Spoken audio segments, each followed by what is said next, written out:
Bonsoir chers téléspectateurs, bienvenue à votre émission Le Disciple, émission que vous suivez tous les mardis à 20 h sur votre chaîne CM Live TV. Nous venons encore ce soir avec notre invité, le pasteur Freddy. Bonsoir pasteur. Bonsoir. Comment allez-vous? Je me porte très bien. Ah, et toi? Je vais toujours très bien. Pasteur, nous revenons encore ce soir pour la continuité de notre sujet que nous avons entamé la dernière fois. Donc comme on n'avait pas fini, on s'est arrêté... vous n'avez pas fini vos idées, on est là ce soir pour que vous puissiez continuer avec les explications. Alors, ma question de ce soir, la dernière émission, l'émission précédente, vous nous avez dit que la prière la plus puissante, c'était nos discours journaliers. Alors, je vais prendre à partir de là. Comment est-ce que nous, en tant qu'enfants des dieux, en tant que chrétiens, on peut devenir conscient de nos discours journaliers? Parce que quand on les parle, on est inconscient, on ne sait pas réellement ce que ça produit dans nos vies. Alors, je voudrais savoir ce soir si vous pouvez nous expliquer aux téléspectateurs, comment pouvons-nous faire pour devenir conscients de notre inconscience? Merci pour la parole et bonsoir à nos téléspectateurs. Bonsoir les disciples, très heureux encore de revenir chez vous. Nous avons des échos, retour. Fraîchement, nous étions dans la province de Kwilu, où nous avons eu les échos de ce que ces émissions sont en train de produire comme impact. Et vraiment, c'est positif. Alors, je bénis Dieu pour ce travail. Ce travail est en train de vraiment aider, pas simplement les disciples, ça aide aussi les maîtres qui sont en train d'encadrer plusieurs autres disciples. Et tout à l'heure, je salue le pasteur William Kaniki en passant, qui a aussi parlé et qui a partagé ses émissions parce qu'il a envie que tous écoutent aussi ces bonnes choses que Dieu nous a données. Oui, pasteur William, nous te saluons aussi en passant. Merci beaucoup de nous aider de nous aider avec ces émissions, à ce que les enfants des dieux puissent écouter de plus en plus et qu'ils puissent être édifiés. Et je causais avec Jean Raymond qui me disait que bon, il faudra que Blandine puisse penser à insister sur comment liker et inciter les gens à aimer l'émission. Je pense que ça fera que ça puisse être... Chers téléspectateurs, vous écoutez, il faut mettre beaucoup de likes. Quand vous écoutez, il faut... appuyer les likes là, beaucoup, on en a beaucoup besoin. Merci. Oui, ça va nous aider. Ça va nous aider. Ok, bon, pour revenir à la question que la sœur Blandine nous a posée ce soir et nous demande qu'est-ce qu'il faut faire en tant que disciple pour être conscient de notre inconscience. La fois passée, nous avons parlé de 1 Corinthiens chapitre 14 où l'apôtre Paul parle de deux formes de prière. Et là-bas, il a parlé de la prière par l'esprit et la prière avec intelligence. Alors, nous avons pris, comme nous savons que la parole de Dieu a multiples faces, alors nous avons pris cet aspect que beaucoup d'hommes néglige, mais qui est là. C'est une réalité que vous allez découvrir et que peut-être vous connaissez, mais dont nous avons voulu tout simplement remettre sur la table, enfin simplement d'amplifier dans ces quelques minutes que la sœur Blandine nous accorde. Alors, la fois passée, j'ai dit que la prière... la plus puissante, c'était nos discours journaliers. Okay. La prière la plus puissante, c'est nos discours journaliers. Et je vais appuyer cela aujourd'hui. Parce que qu'est-ce qui me pousse à déclarer ainsi? Nous savons que la parole a une force. La parole, que ça soit dite en n'importe quel milieu, mais toute parole d'un homme a une force. Vous allez voir, c'est la raison pour laquelle Dieu, quand il a parlé à Moïse dans Deutéronome, il a parlé de deux sortes de paroles. Donc, une bouche peut déclarer la bénédiction, la même bouche peut aussi déclarer la malédiction. Oui. Tout cela au moyen d'une parole. Donc, avant de voir les conséquences de ces paroles, donc, la vie commence par la parole.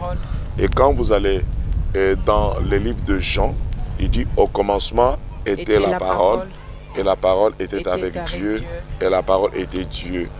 Et elle était, en elle il y avait la vie, et la vie était la lumière du monde. Rien de ce qui a été fait n'a été fait sans la parole. Donc la parole est la source du matériel. La parole est la source de ce que nous sommes aujourd'hui, parce que même le soleil, les galaxies, les étoiles, les planètes, l'étendue, les eaux d'en bas, les eaux d'en haut, tous sont venus par une parole. Donc vous comprenez que ne négligeons jamais la parole. Mettons d'abord de côté la parole de Dieu, mais ne négligeons jamais nos paroles. Parce que nous ne pouvons pas être au-dessus de ce que sont nos paroles. Non, nous sommes ce que nous sommes à cause de nos paroles. Ainsi, puisque Jésus nous a démontré, lorsqu'il se tenait devant le figuier, il a maudit le figuier. En maudissant le figuier, et il voulait enseigner aux disciples ou transmettre une expérience. Ils sont partis le lendemain, ils sont revenus par là. Et au retour, Pierre avait son attention tirée pour voir si effectivement le figuier avait séché. Mais nous voyons que, pris par son zèle et excité, il va faire voir au maître que l'arbre que tu avais maudit hier a séché. Jésus maintenant, c'est la réaction de Jésus qui a étonné Pierre. Parce que Pierre lui pensait que nous allons faire maintenant les réunions de réveil. C'est-à-dire acclamer très fort, faire la jouissance et en parler, amplifier. Mais Jésus se retourne à Pierre en disant, ayez foi en Dieu. Il introduit ce pourquoi il avait produit ce miracle. Ayez foi en Dieu. Vous venez de vivre la puissance de la parole. J'ai parlé à la nature et la nature a obéi. Alors il dit, ayez foi en Dieu. Qu'est-ce que cela veut dire dans les textes originaux? Ayez le même genre de foi que Dieu a. Et après il dit, toi Pierre, pas moi Jésus. Moi j'ai quand même parlé à l'arbre. Mais toi tu parleras à la montagne. Donc il n'y a pas moyen d'éviter de parler. Donc il dit, si tu parles à la montagne et que tu crois, on rattache toujours cela avec le cœur. Si tu crois cela dans ton cœur, croyez que la montagne obéira, même si c'est de la matière. Mais pourquoi ça doit obéir? Parce que la montagne là est produite d'une parole. C'est pour cela, nous voyons que parler aussi c'est la prière. Même quand nous prions, nous allons toujours formuler des phrases, rassembler les mots et enjancer les paroles et s'adresser à Dieu, à un être suprême. Et on a la conscience. Mais Paul nous amène à une autre dimension de prière qui est la dimension la plus proche, et c'est là où Dieu évolue avec l'homme. Et cette dimension-là, c'est prier par inconscient. Donc, arrivez quand vous êtes inconscient et tout ce que vous dites quand vous êtes inconscient et vous faites appel directement à votre cœur, vous laissez votre cœur en train de s'exprimer. Quand le cœur s'exprime, ça monte en flèche et ça se retrouve devant le trône de Dieu et Dieu le voit aussitôt. Avant même, parce que nous savons, c'est Blandine. Tu sais que la Bible dit, avant que vous puissiez formuler simplement des phrases, Dieu connaît déjà ce que nous voulons dire. j'exaucerai. Donc, vous voyez que là, il regarde directement le cœur. Voilà. Maintenant, pour revenir à la question que tu nous as posée, que faudra-t-il faire pour, si tu peux me rappeler? Pour devenir conscient de notre inconscience. Voilà. En quoi devons-nous être conscients de l'inconscient? J'ai fait une déclaration dans l'émission précédente. J'avais dit ceci. Ne négligeons jamais nos discours journaliers, parce que c'est eux-là qui feront notre devenir. Je suis ce que je suis demain, ou ce que je serai demain, par rapport au discours d'hier. Comment ça? Nous venons de dire que tout est source d'une parole. Oui. La parole que j'ai déclarée hier alimente ma vie. Fait de moi ce qui détermine ce que je deviendrai demain ou après-demain ou après un an. Donc on est ce que sont nos paroles en fait. Voilà, l'homme est tel que sont les pensées de son cœur. Oui. Et donc les paroles qu'on exprime, ce sont, disons, les pensées de nos cœurs, si je comprends bien. Effectivement, les pensées là qui s'expriment sur nos lèvres, qui proviennent de notre cœur, nous l'exprimons toujours étant inconscients. Parce que ce sont des émotions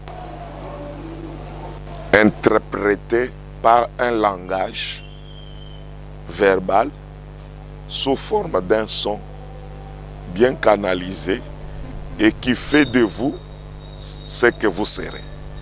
Donc si je comprends bien en termes clairs pour nos auditeurs aussi qui nous suivent, donc je peux dire, il y a un verset dans la Bible qui dit c'est de l'abondance du cœur que la bouche parle. Donc toutes les paroles que nous sortons de notre bouche viennent nécessairement de notre cœur. C'est quand il y a un trop plein dans le cœur que la bouche parle, ou ce sont des paroles comme ça en l'air que nous sortons? Ça, c'est le principe que Jésus nous a légué. Ah oui. Mais je n'aimerais pas d'abord qu'on puisse aborder cet aspect-là, parce que ça risque de nous éloigner de la question. Okay. Mais je vais y revenir si on a encore le temps, ce soir même.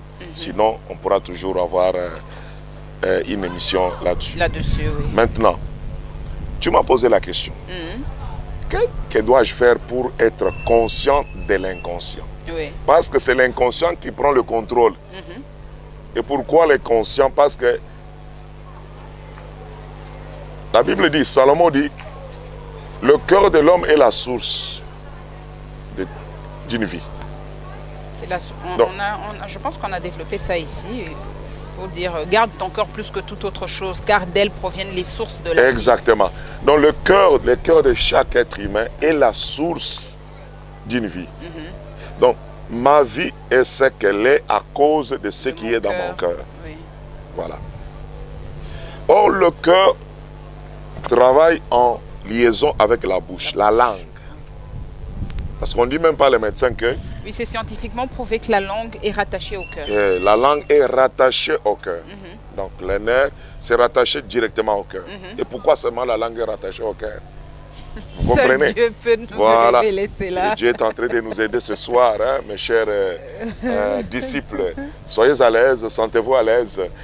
Mais j'aimerais qu'il y ait un retour pour que nous puissions sentir que nous sommes en symbiose avec vous, nous sommes en synchronisation ensemble avec vous, et ça nous fera plus du bien et ça va nous aider à bien évoluer. Juste de passage, je voudrais encore ajouter un élément, sœur Blandine. Oui. Pour maintenant entrer dans la réponse de ta question. Quand je parle maintenant, je parle de façon réfléchie. Oui. C'est ça ce qu'on appelle la conscience. Être conscient, mes gestes et tout ça là, vous comprenez? Je suis conscient de ce que je fais. Oui. Voilà. Inconscient, ce sont des mots qui se retrouvent sur ma bouche que je n'ai pas réfléchi. Et là, nous sommes dans les réflexes. Donc, tous nos réflexes viennent de l'inconscient. Oui. Or, le réflexe ne se crée jamais seul. Pour que j'aie des réflexes, pour que j'aie quoi dans le réflexe. Au préalable, j'ai appris. Adam ne pouvait jamais réagir s'il n'avait pas appris. Voilà pourquoi la première réaction, quand Dieu descend, il pose la question, qui t'a appris? Donc, l'humain est fait de façon à apprendre. Nous devons tout apprendre. Ça dépend de l'enseignement que tu as reçu et que tu as introduit dans ton cœur. Oh, nous apprenons par l'environnement, nous apprenons par la vision, nous apprenons par l'audition. Tout ça entre en nous et ce qui nous inquiète de plus, ça retrouve son chemin du cœur et ça s'installe. C'est ces paroles qui deviendront nos réflexes au quotidien, comme tu l'as dit, dans les jours à venir. Ainsi, je m'explique. Que devons-nous faire pour être conscients? Premièrement, je prends les paroles de Jésus-Christ dans Jean chapitre 17, verset 17. Écoutons ce que Jésus déclare. Sanctifie-les par ta vérité. Ta parole est la vérité. Ça, c'est Jésus qui parle. Il dit, c'était la prière sacerdotale. Il est en train de réclamer à Dieu pour que Dieu sanctifie l'homme. Pourquoi la sanctification? C'est parce que même Dieu a constaté que le cœur de l'homme est rempli d'autres choses. Le cœur de l'homme est rempli d'une autre parole, qui n'est pas la parole vivante. Voilà, la parole vivante de Dieu. Le cœur de l'homme est rempli de paroles parentales, environnementales, dans son milieu où il évolue. Et à cause de toutes ces paroles-là, crée notre identité. Où c'est que nous sommes. C'est ça l'identité, je pense. Oui, hein? Oui, l'identité, c'est ce que nous sommes. Tu affirmes? Oui, j'affirme. Tu ne contredis pas? Non, non, non. Mais je pensais que tu allais contredire. Pourquoi je vais contredire si c'est la vérité? Des assaisonnements non, si c'est la vérité, je ne peux pas contredire. Je contredis quand c'est pas la vérité. Vous avez vous-même suivi qu'elle déclare que c'est la vérité. Je pense que chez vous aussi, vous suivez que c'est la vérité. Donc, alors, vous comprenez que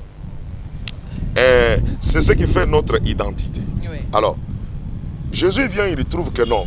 Il doit y avoir un changement, une restauration, une révolution, hein, un refondement, un renouvellement, une nouvelle création. Parce que l'ancienne création est vouée à la mort, vouée à l'échec. Alors, je dois amener une autre parole qui pourra ramener l'homme à réellement s'aligner sur ce que Dieu veut. Oui.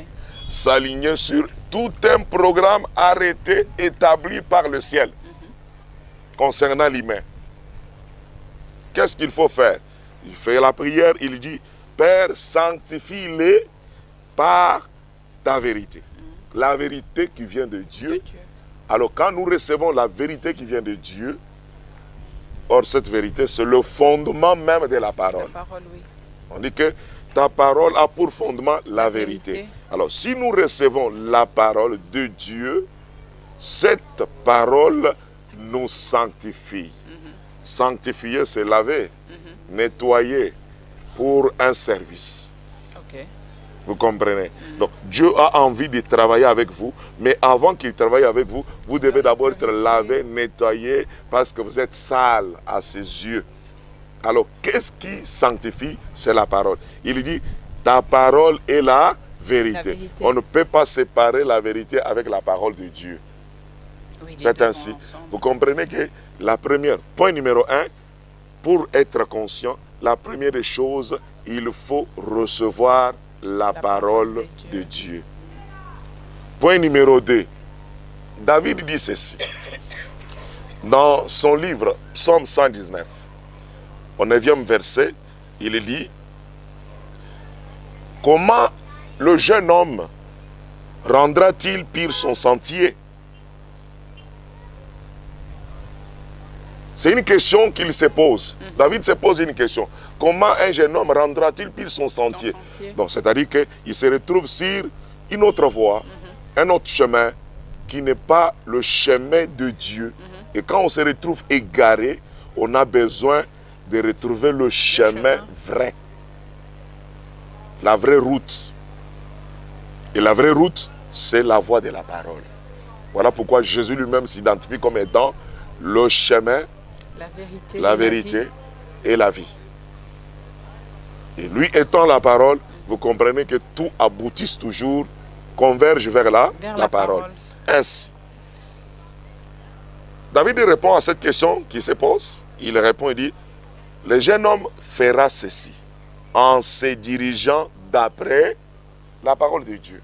Donc, il suffit tout simplement d'accepter la parole de Dieu, pas simplement d'accepter, de recevoir la parole de Dieu. Et quand on reçoit la parole de Dieu dans son cœur, cette parole fera le premier rôle, c'est de laver le cœur, nettoyer, de changer, de remplacer, de formater, formater le cœur qui est considéré ici comme un disque dur, qui a un autre programme qui n'est pas connu de Dieu. Alors, vous devez être formaté, et l'unique moyen d'être formaté, c'est en recevant la parole de Dieu. Voyez-vous? Et deuxième moyen, je viens avec les paroles de l'apôtre Pierre. L'apôtre Pierre, dans son premier livre, au premier verset, et au premier chapitre, verset 23, l'apôtre Pierre déclare ceci: puisque vous avez été régénérés par une sémence, et non par une sémence corruptible, mais par une sémence incorruptible, par la parole vivante et permanente de Dieu. Donc, vous comprenez que c'est la parole qui régénère. La régénération, c'est le renouvellement, c'est refonder, c'est la la nouvelle naissance. Voilà. Vous comprenez? Donc, quand vous acceptez la parole, c'est ça le commencement de tout. Tout commence toujours par la parole. La parole chassera de mauvaises paroles. Donc, quand vous amenez la parole dans votre cœur, cette parole influencerait vos réflexes, vos réactions vont changer. Et alors, cette parole vous rendra conscient parce que vous possédez cette fois-là la connaissance. La connaissance, comme la Bible déclare que mon peuple meurt pour manque de quoi? De connaissance. Mais quand vous avez la connaissance, on a le pouvoir. On a le pouvoir, on est vivant. On ne pourra plus mourir. Donc, quand vous avez la connaissance de ce que vous avez reçu comme évangile dans votre cœur, alors vous deviendrez conscient. En tout cas, merci beaucoup, pasteur. Ça a été très bien expliqué. Alors, qu'est-ce que vous pouvez nous dire à nos auditeurs ce soir? Qu'est-ce qu'ils peuvent retenir ce soir? Nous clôturons, en même temps nous introduisons. Ok. Chers téléspectateurs et disciples, vous qui suivez les disciples et les disciples, je voudrais tout simplement voyager avec vous dans les paroles du roi Salomon, dans son livre de Proverbes, au 4e chapitre, verset 5.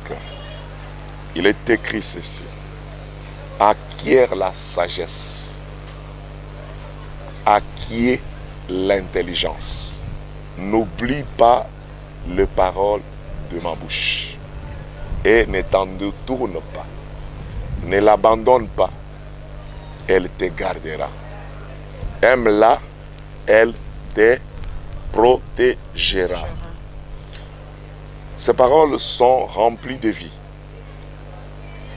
Jésus a dit, la preuve que vous m'aimez, c'est quand vous êtes en mesure de garder mes commandements.